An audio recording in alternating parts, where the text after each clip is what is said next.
Graça e paz, queridos. Hoje, nosso segundo estudo sobre santidade. E hoje nós vamos falar de pureza e santidade. Duas coisas que são separadas, né? Então nós temos que compreender, né, e assimilar realmente os princípios da santidade dia a dia na nossa caminhada.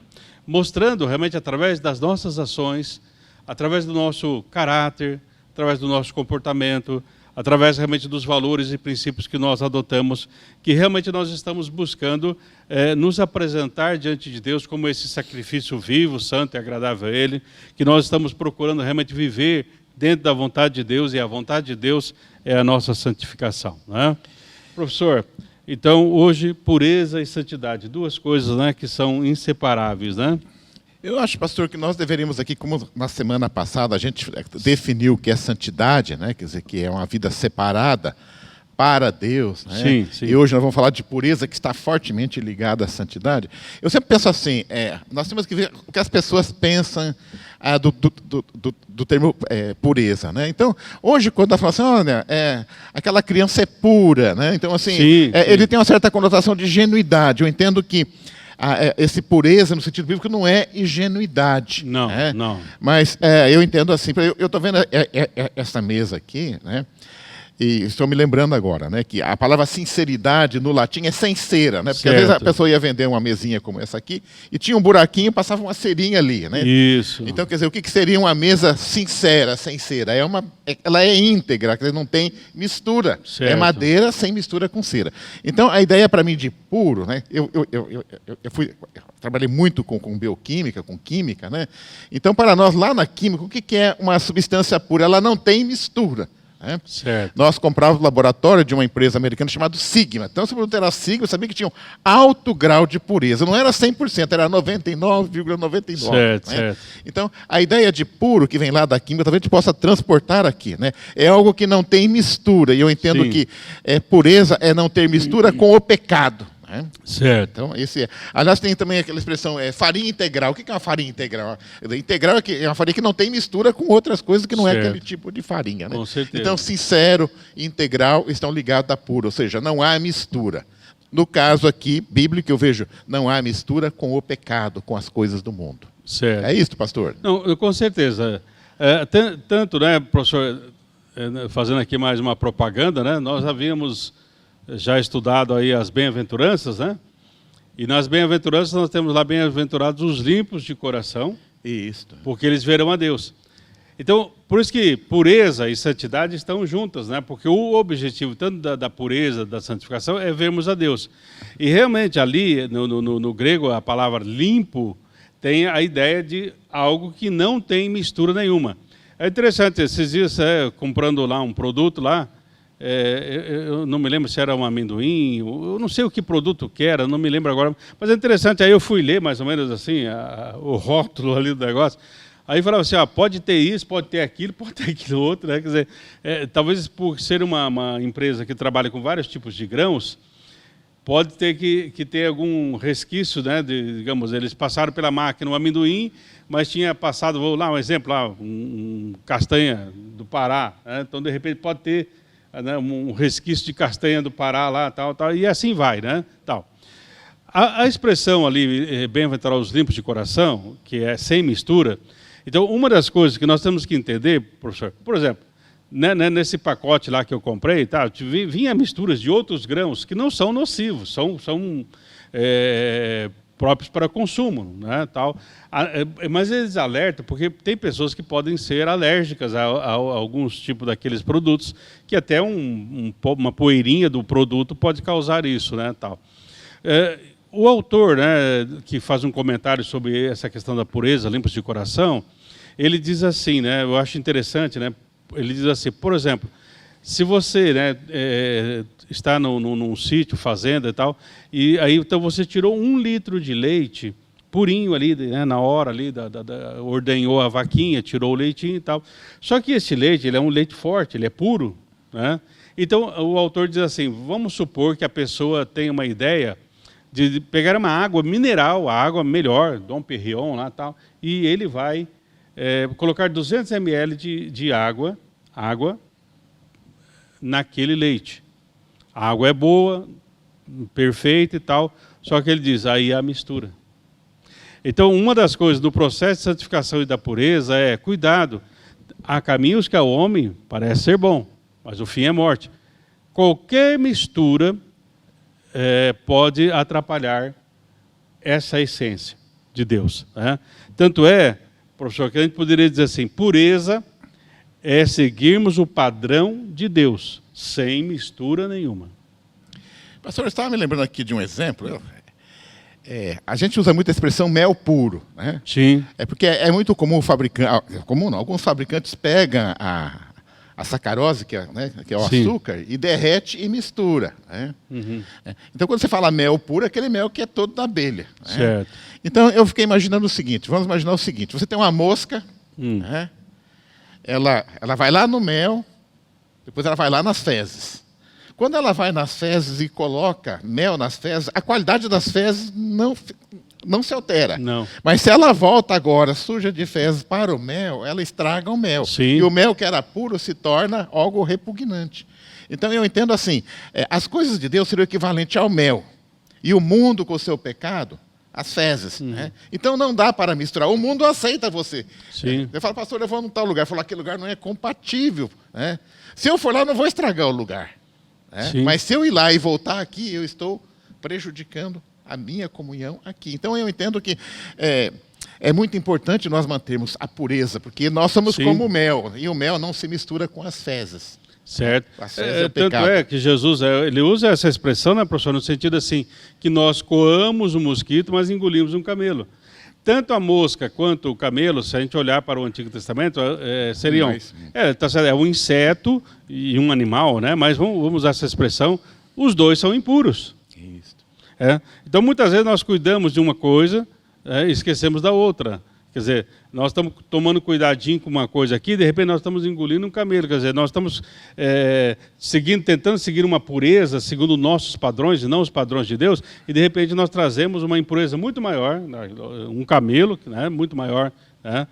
Já em Eclesiastes, acho que é em Eclesiastes, que Salomão fala assim, que uma mosca caindo no perfume, ele azeda tudo. Isso, Né? exatamente. Então, nós temos que entender que, assim, no processo de santificação, a pureza é necessária, ou seja, a pureza seguindo os padrões de Deus, porque há muitas mosquinhas que podem azedar a nossa santificação.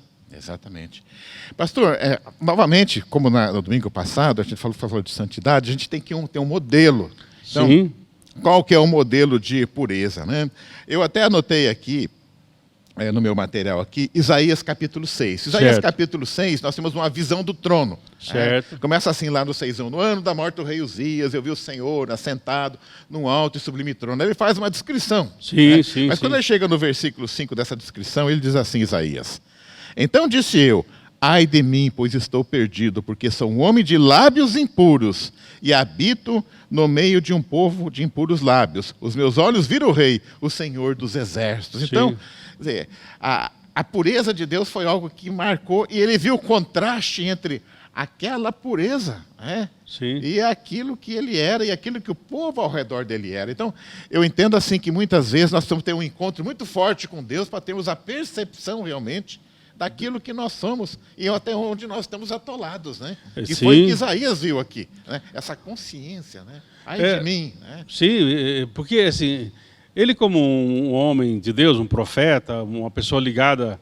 a uma espiritualidade bíblica, né? Porque a espiritualidade bíblica é aquela que se volta inteiramente para o Deus da Bíblia, o Deus real que nós entregamos a nossa vida.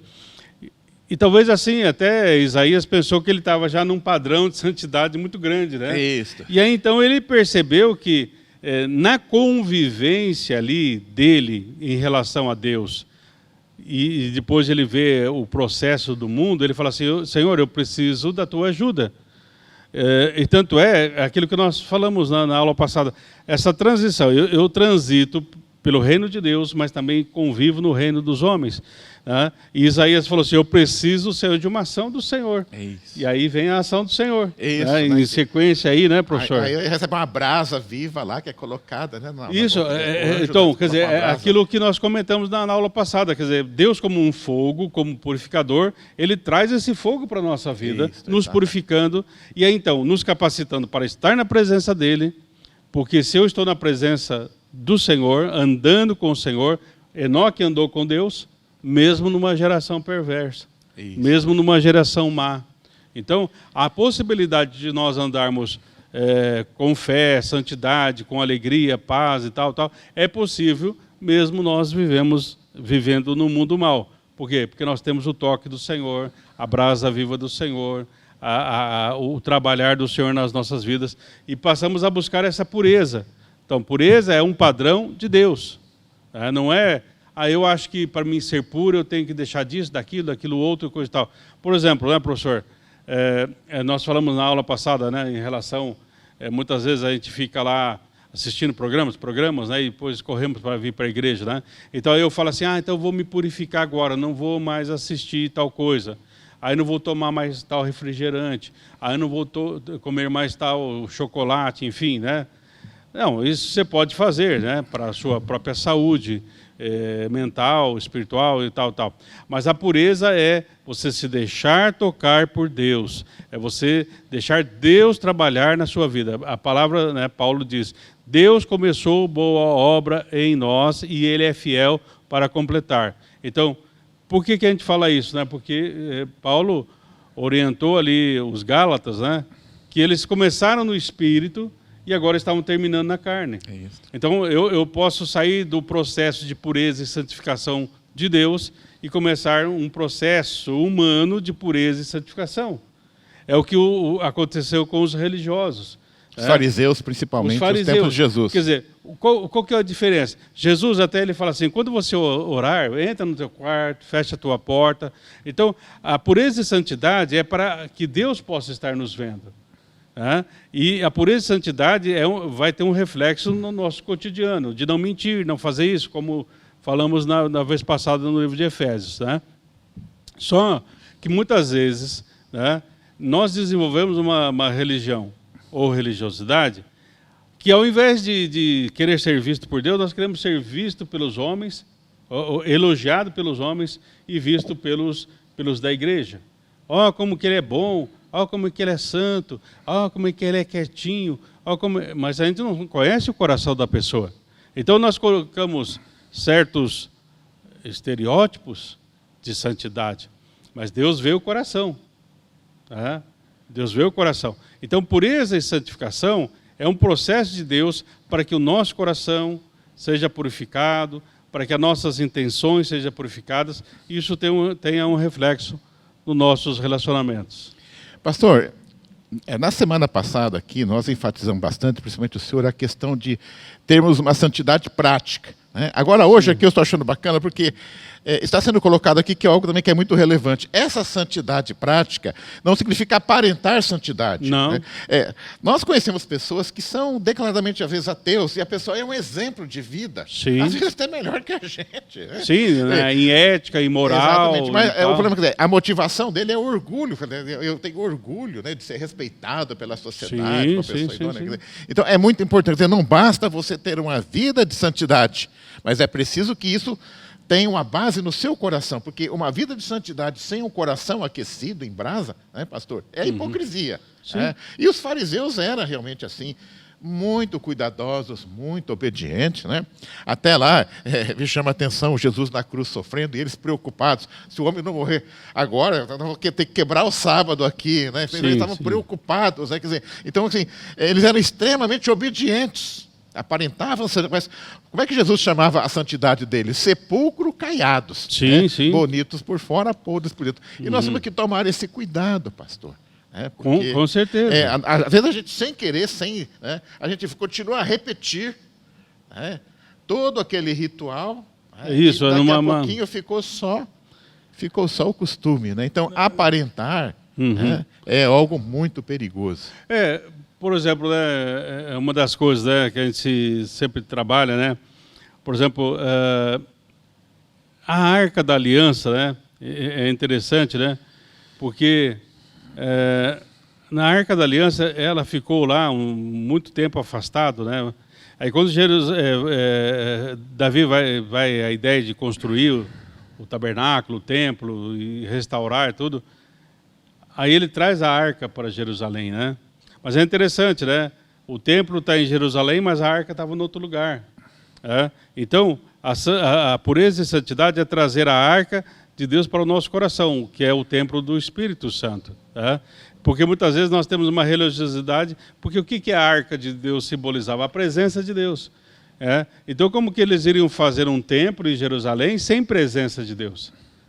Infelizmente, os fariseus conseguiram fazer isso, e muitas vezes, como diz aquele hino, Vencendo vem Jesus, os modernos fariseus, né, nos assaltam ou se apresentam trazendo as mirabolantes utopias da religiosidade, né?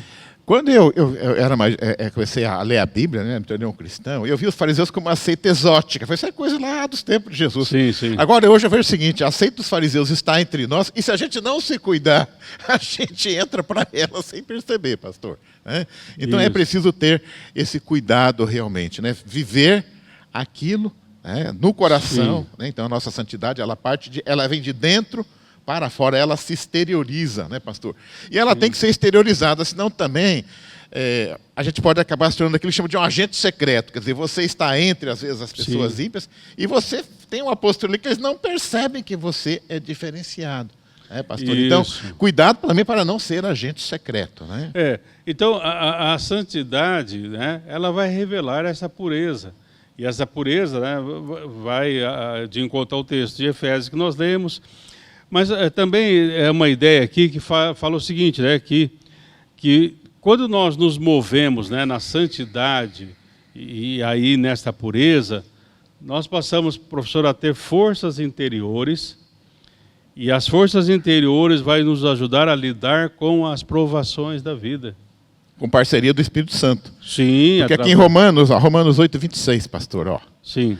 Diz assim: assim também o Espírito de Deus vem nos ajudar na nossa fraqueza, pois não sabemos como devemos orar, mas o Espírito de Deus, com gemidos que não podem ser explicados por palavras, pede a Deus em nosso favor. Então, a santificação, a pureza, depende de uma parceria com o Espírito. Depende não, sem ela nós somos hipócritas. Com certeza. Então, por isso, só aparência. Por isso que hoje, né, professor, um dos enganos, né, do inimigo.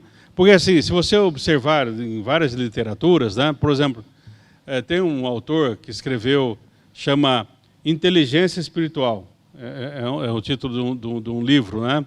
Só que ele coloca essa inteligência espiritual que nós temos que ter, enfim e tal, é uma espiritualidade que não tem Deus. É uma espiritualidade que não tem o Espírito Santo. Né? Então, quando nós falamos de viver a espiritualidade, essa espiritualidade é uma espiritualidade bíblica que tem como o guia, o que dirige a toda a verdade, e essa verdade é Cristo, é o Espírito Santo. Nós não sabemos orar como convém. É interessante que aqui não fala que não oramos. Ele fala que nós não oramos como devemos, ou como convém. Algumas traduções trazem isso, né? Eu estou vendo Davi aqui, Salmos 51:10. Davi diz assim, ó Deus, cria em mim um coração puro e dá-me uma vontade nova e firme. Cria em mim um coração puro. Essa é a oração que nós devemos fazer. Sim, porque aqui nós temos que entender, né, que qual é o contexto do Salmo que ele escreve. Ele escreve depois que ele é confrontado por Natã, o profeta. Até o profeta vem assim, olha, é o seguinte, tinha uma pessoa que tinha um rebanho grande, mas aí chegou um visitante na casa dele, ele foi lá no vizinho, pegou a ovelhinha, que o vizinho só tinha uma, matou aquela ovelhinha. O que a gente faz? Aí Davi enfureceu. O que é isso? Vamos pegar esse cara, vamos fazer isso e tal. Aí o Natã, né, o profeta, um homem de Deus, aí que nós precisamos muitas vezes ser confrontados pelos homens de Deus, realmente. E ele fala, você é esse homem? Aí então ele fala assim, é o seguinte, você tem várias concubinas, várias mulheres e tal, mas você foi pegar a mulher de Urias, você pecou. Então aí eu falo assim, Senhor, cria em mim um coração puro e dá-me uma vontade nova e firme. Ou seja, a pureza e santificação vai trazer forças interiores para que nós possamos enfrentar as tentações, E vencer. as provações e vencê-las. Davi, ele enfrentou, mas perdeu. Isso. Mas Davi fala assim, Senhor, cria em mim um coração puro. É interessante, eu citei aqui no início Isaías capítulo 6, né, Deus no trono, né, e Isaías tem uma consciência da santidade dele. Mas encontrei outra passagem aqui, pastor, já dentro do que o senhor está falando também, que está em Isaías 57:15. Certo. Diz assim, ó, pois o Altíssimo, o Santo Deus, o Deus vive para sempre, que vive para sempre, diz, eu moro num lugar alto e sagrado, que é a visão de Isaías, né? Sim. Mas moro também com os humildes e os aflitos, para dar esperança aos humildes e aos aflitos novas forças. Ou seja, Deus está no trono, ele é puro. Sim. Mas essa pureza está ao nosso alcance também. Isso. Aham. Com humildade. Isso. né? Porque assim, uma das coisas, a gente olha assim, o Senhor fala assim, os meus caminhos são mais altos do que os vossos caminhos. Os meus planos são Isaías maiores. 55:8. Então, o caminho de Deus sendo mais alto, professor, ele nunca vai baixar o caminho. Né? Então, É você que tem que... Então, não, sim, a santidade e a pureza vai nos elevar para estarmos no padrão de Deus. É isso. Ele não baixou o padrão. É isso. Tá? Tanto é, o John MacArthur Jr., no comentário dele ali das bem-aventuranças, né? Quando você pensa, ele fala assim, quando você pensa que o negócio está difícil, Jesus eleva o nível. Isso. Né? Porque ele fala assim, o que os antigos disseram? Não cobiçar a mulher do próximo e tal. Aí Jesus fala, eu, porém, vos digo, se você olhar com intenções e tal. Ele aperta. Entendeu? Ele vai elevando Ele o padrão. vai elevando o padrão, Por quê? exatamente. Mas porque ele é o caminho, a verdade e a vida. Então ele fala assim, a partir do momento que você está comigo, você está no caminho de Deus. Isso. Você está no padrão de Deus. E a pureza e santificação, que é vontade de Deus para a nossa vida, tem que ser buscado diariamente e aí revelado no nosso dia a dia, nas minhas escolhas, no meu comportamento. Então eu não faço porque eu quero ser melhor, mas porque Deus já tem melhorado a minha vida, tem trabalhado na minha vida, há um trabalhar de Deus, é que eu não faço. Porque diante daquela alegria plena que eu tenho, eu não vou trocar, como diz um autor, no altar da ilusão. Eu não vou me deixar iludir, porque eu sei em quem tem crido e sei que Ele é poderoso. O senhor falou em elevar, pastor, mas na vida cristã, muitas vezes você está lá em cima e cai rapidamente. Né? Então tem que ter esse cuidado. Não, é bíblico. Aquele que está em pé, cuide para que não caia. Isso. Então, porque assim, nós estamos num processo de santificação. Então é um degrau após outro. Tal. Agora, quando eu cedo a tentação, tal, é Deus de elevador. O negócio está lá no quinto andar, um minutinho você já está embaixo. Cuidado. Então, por isso que é um processo. E dia a dia, né, como nós falamos, tem que ter uma ação deliberada. Senhor, me ajuda nesse processo de santificação. Senhor, eu preciso do Senhor nesse processo. Pastor, eu estava me lembrando aqui agora de uma passagem que está lá em João capítulo 6, logo depois que Jesus multiplica os pães. Sim. Ali, para mim, é o pico do ibope de Jesus, porque logo em seguida você queria fazer dele rei. E o que Jesus faz na hora que querem fazer dele rei? Assim, não há nenhum momento que Jesus esteve assim, numa posição tão privilegiada. E se ele falar só quero ser rei aqui, até pelos caminhos humanos ele chegaria. Sim. Mas o que ele faz? Ele sobe o morro orar para o Pai. Então, para nós parece esquisito. Fala, pô, mas ele está numa boa, por que ele vai orar para o Pai? E nós fazemos o quê? Quando nós estamos com o ibope alto, a gente esquece de Deus. Oh, não, olha, esse irmão é um exemplo. Olha que vida, olha que cara. Né? Aí você começa a se achar. Então, quer dizer, Jesus é um exemplo para nós. Você está indo tudo bem, você percebe que você está no caminho da santidade, você está sendo uma pessoa pura. Tome cuidado, né? Continue orando e se cuidando. Faça como Jesus, né? Que no pico do ibope correu para orar para o Pai. Com né? certeza. Com então certeza. nós temos que ter esse cuidado realmente. Né, Isso. Pastor, ainda falando em purificação, eu até falei, não sei se foi no início, né? A questão assim, da pureza dos elementos químicos. A gente pega o ouro. Como é que você purifica o ouro e alguns metais? Em altíssimas temperaturas. Né? Então, se você quer purificar o ouro, ele tem que passar pelo fogo. Então, a nossa purificação também, ela enfrenta um fogo pastor? Sim, sim. E eu vejo que esse fogo realmente, que a gente, assim, é a luta realmente. Então, muitas vezes, quer dizer, se você tem lá o trigo, você quer que o trigo seja integral, você tem que tirar tudo aquilo que está contaminando aquele trigo. E no nosso caso, essa contaminação são os pecados que estão em nós. Né? Então, esse processo, muitas vezes, é doloroso, porque muitas vezes ele tem os pecadinhos de estimação dele. Ele quer ser santo, ele quer ser puro, mas ele não quer abrir mão daqueles pecadinhos de estimação que ele tem desde quando era criancinha. Né? Sim, sim. Então aí tem aquela luta, né, pastor? Aí Isaías fala isso, né? O Senhor falando para Isaías tal, para dizer ao povo: proveite na fornalha da aflição. É isso, exatamente. Então, muitas vezes o Senhor nos leva para isso. Por quê? Porque assim, né, professor, dentro do aspecto da pureza e santidade, nós temos aqui os atributos de Deus, né?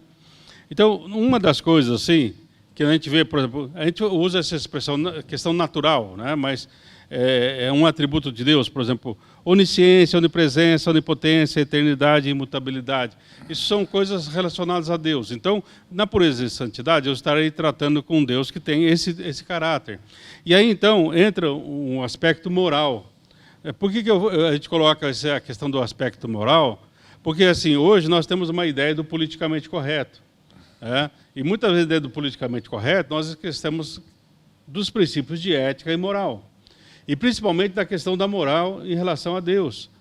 Esses princípios que nós temos que internalizar para nós, que é santidade, amor, justiça, misericórdia, benevolência e retidão.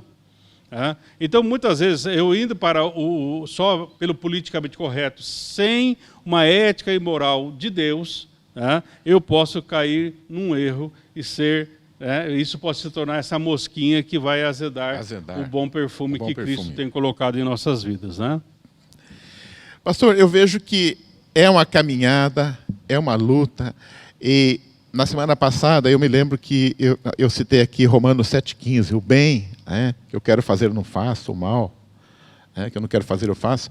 E a gente pode hoje aqui, dentro dessa caminhada, ir agora para Gálatas 2,20, né? Onde o mesmo Paulo que dizia aqui, né, aquilo que o mal que ele não queria fazer, ele faz, agora ele vai dizer: já não sou eu quem vivo, mas Cristo vive em mim. Então eu entendo que se você atingir esse estágio, a presença plena de Cristo, do Espírito Santo em sua vida, é tudo automático. Você nem precisa se esforçar para ser santo.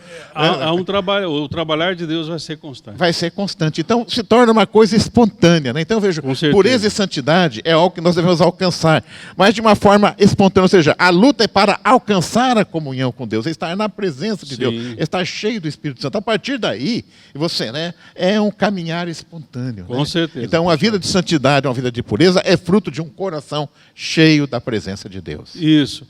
E vivendo no caminho da santificação, você vai ter a presença de Deus diária na sua vida. Amém. Amém? Deus abençoe.